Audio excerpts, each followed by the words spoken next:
suurimman salaisuuden. Haluatteko kuulla? Mahtavaa.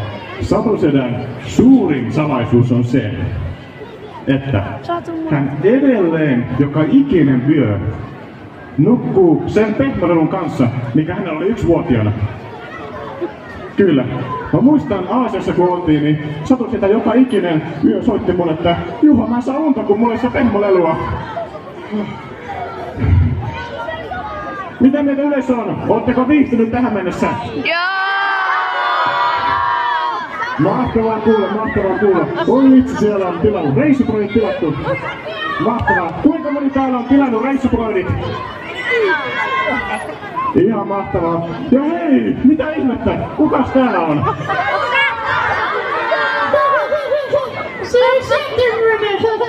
Kaverit kesken munaseta. Vau! Eli kaverit kesken munasetaan. Mä voin varmaan sanoa, että munasetaan. Kiva tavata. Sä et on mun kaveri. Ai jaa. No hei. Mulla on tullut sulle täällä vähän kysymyksiä. Sopiiko tämmönen lyhyt haastattelu? Okei. Täällä on paljon ihmisiä. On.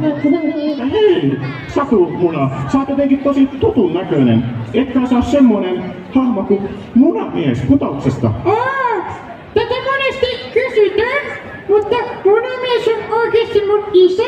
Ja yksi kerta se meni kauppaan ostaa maitoa, eikä koskaan polonnut. Tosi kurjaa kuulla. No mutta hei, Satumuna, kerro jotain itsestäsi. No mun äiti on punainen kana, mutta minä suosin myös keltaisia kanoja ja vihreitä. Aivan, elikkä siis sun äiti oli kana ja isä oli muna, eiks niin? No eikö se ole ihan loogista? No joo, kyllä. Hei, sketsiähän on yleensä jotain hokemia. Onko sulla jonkunlainen hokema? No mulla on yksi hokema, mutta en mä uskalla kertoa sitä. Hei, sä voit kertoa meille ihan rohkeasti. Kerro rohkeasti vaan. Kerro vaan rohkeasti vaan. Rohkeasti vaan. Ajaa. Mun hokema on pieni muna, iso YouTube-kanava.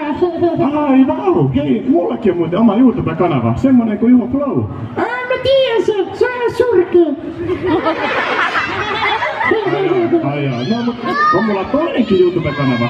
Tämmösen tubettaja kuin Satosedän kanssa. Mulla on tämmönen kuin Reissuproidit. Satosedä on niin kiva. Kyllä, joo, Satosedä on kyllä kiva tyyppi. Onko sulla vielä jotain loppuun sanottavaa? Kiitos